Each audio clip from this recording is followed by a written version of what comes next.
இந்த கட்சி இதோடு காலாவதியாகிவிடும் என்று கருதினார்கள். சூரிய பெருவெளியிலே தூக்கி எறியப்பட்டுவிடும் என்று கருதினார்கள். இதற்கு பின்னரும் இத்தனை பல்லாயிரக்கணக்கான தோழர்கள் திரண்டு வந்திருக்கிறார்கள்.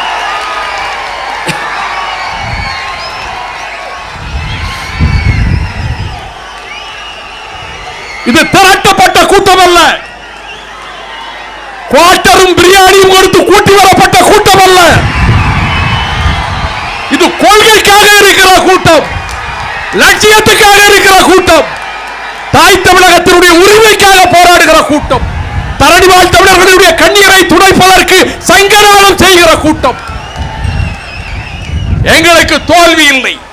நாங்கள் பிறவி போராளிகள், போராடி கொண்டிருப்போம். அதற்கு அடையாளம் தான் இந்த கூட்டம். திராவிட இயக்கத்துக்கு ஆபத்து வந்திருக்கிற நேரம், நானாபுரத்திலும் பகைவர்கள் சூழ்ந்திருக்கிற நேரம். நான் அவசரப்பட்டு பேசவில்லை. வாழ்வு சிறிது, இது நீர்க்குமிழியை போன்றது. இந்த வாழ்க்கை எத்தனை காலம் வாழ்வேன் என்று எனக்கு தெரியாது. ஆனால் இந்த மண்ணுக்கு, இந்த தமிழ் மண்ணுக்கு பெரியாரும் அண்ணாவும் ஊட்டி வளர்த்த சிந்தனைகளை காக்கவே அரசியல் இயக்கத்துக்கு வந்தேன். இந்த சோதனையான வேளையில், இந்த துன்பமான நேரத்தில் நான் தெரிவிக்க விரும்புகின்றேன். மழை பொழிகிற போது உழவன் மகிழ்வான்.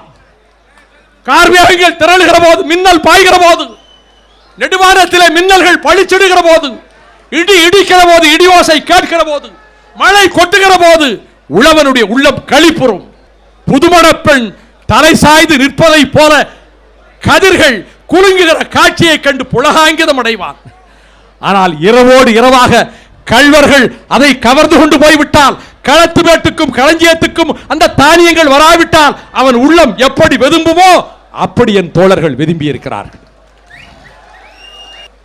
என்னுடைய அன்புக்குரியவர்களே, எனக்கு தன்முனைப்பில்லை.